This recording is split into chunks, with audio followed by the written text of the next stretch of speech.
The Bible says there was a rich man who was a tax collector. And igama lakhe was Zacchaeus. Right. Now, Zacchaeus was rich. He was wealthy. He had everything he needed. But that was not enough. He still wanted to see Jesus.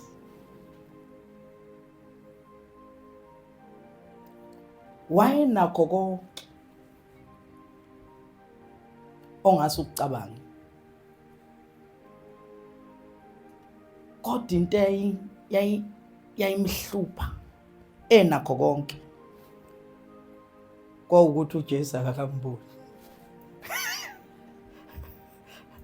Ngiyakuzwa? Ngamamazwi, if uZakewu wawungathatha yena umbeke la, masuthi Zakewu ufunani between ingcebo nokubona uJesu? uZakewu wayengakhetha ukubona uJesu. Ngoba unayo ingcebo. Kodwa phezulu kokuba nayo usafuna ukubona uJesu. How many of us esikhathini samanje would we still want to see Jesus when we have Range Rovers and mansions? Kodwa still kube nento ethi it's not enough. I still want to see Jesus. Nayizwa leyo nto bazalwane. Ngitheme ngimeditate ngale ndaba le yazake ukuthi yes umfishane whatever, but he had everything. He was wealthy bazalwane. But why nesifisa sodwa wealthini yakhe? I still want to see Jesus. Now we read ukuthi ekufuneni ukumbona uJesu, he had a disability. He had a challenge. Why nenkinga yokuthi wayengaphiwanga ithambo njengami. So he could not see Jesus because there was isixuku esasimsithile. Sasingasithanga uZakewu, sasitha uKristu. See, uZakewu ubamfishane kwakhe was not a problem if isixuku sasingekho. Why ngenankinga uZakewu wayevele phila impilo yakhe emfishane? I-problem nje this time ukuthi kwakunesixuku esasivimba ukuthi uJesu angamboni. Angazi ke siphi isixuku wena esimvimbile ukuthi ugcina ungambonanga uJesu. Ngoba i-background yakhe ayisho lutho. Ukuthi uzalwe madlozini it does not matter. Ukuthi awunabazali does not matter. What matters is uyafuna yini. Ayi masalwane. Nangizwe ukuthi ngithini? uZakewu realized ukuthi angikwazi number 1 ukuxosha labantu. Because labantu vese kucacile ukuthi abangithandi. Ngiyake ngicele ngisho kuba phambili. Ngoba ngiyumthelisi umJuda. And angigcini ngokuba umthelisi umJuda senginemali. So every time I want to ask someone, can you move kancane because I want to see Jesus? Meke wathi inhlawa bona ukuthi mina uvela athi hayi awume kancane wena. Nami ngimile la. And asiza ukuthi lesixuku khonto esasiyenze sile. Because there are 3 types of categories abantu abama around Jesus. Number 1, icategory yokuqala are disciples. Nangis icategory yesibili yilabo abazela imiracle. Icategory yesithathu yilabo abazobuka. Wena ke womuphi kulabo abathathu? Because khona bazofunda njoba nilana nje nikwileyo ma category.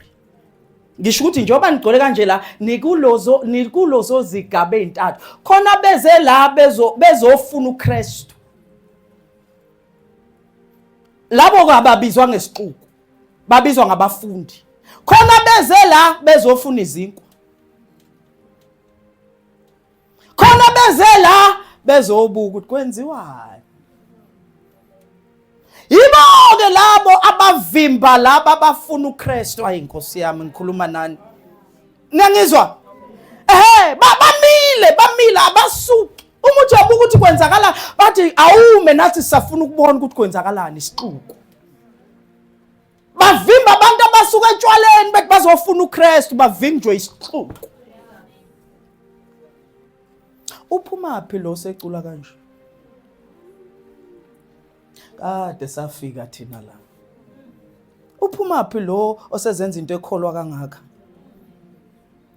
Lapho kusha isixuku. Uzusuke wena kanti ubuzoba umfundi. Ucabanga ukuthi lo muntu osho nje umfundi kanti awazi ukuthi isixuku. Uqhubeka ubuyele ekhaya. Kanti ukhutshwa yini bazalwane? Buza umakhelwane uyini wena? Umfundi noma uyisixuku? Now listen. Because I want to run with this story. Sibe sinambitha. Uzake ume realize nkosikazi ukuthi he can't see Jesus. He said, okay, fine. The next thing is uzodlula ngakuphi.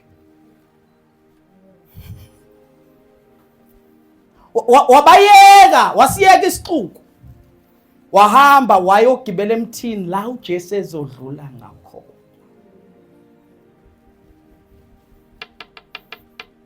Inkosi uJesu. uJesu mayisedlula na miracle. Mayisedlula uJesu uzake ubefuna ukumbona azange sambona. uJesu wabona yena.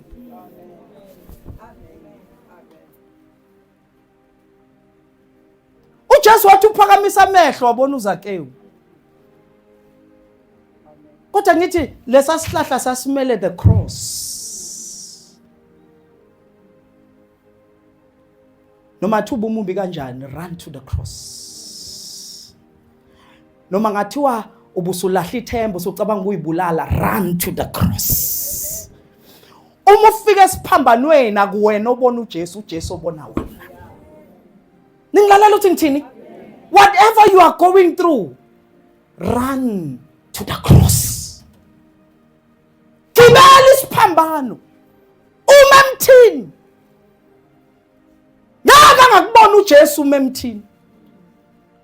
Kunento ayishoyo kuJesu lapho uthi Zakewu yehla. Namhlanje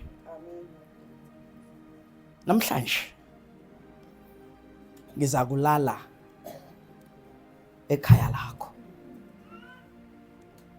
Isixuku lesi kade simvimbile sa complain.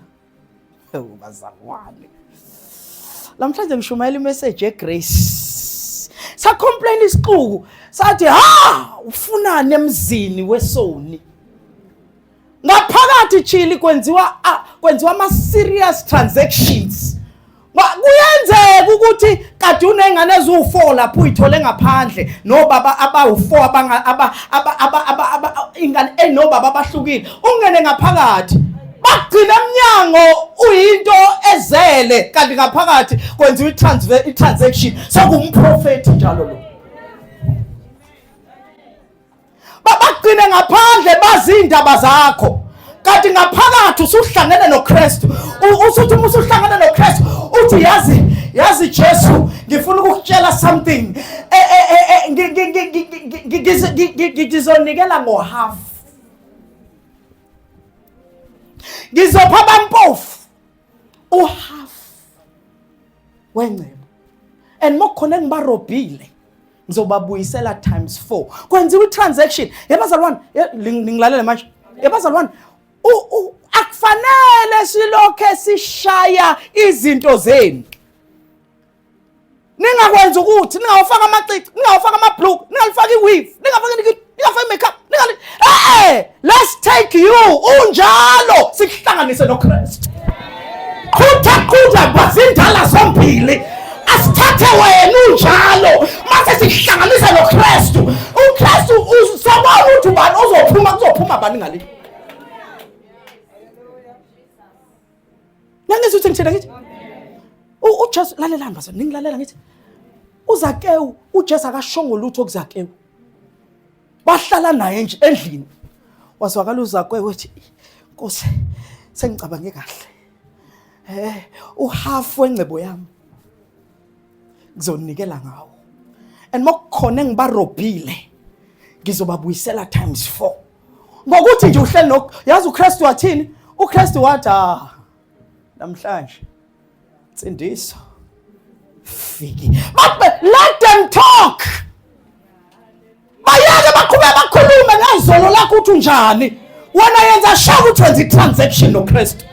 Bavela lento ekhulunywayo personal.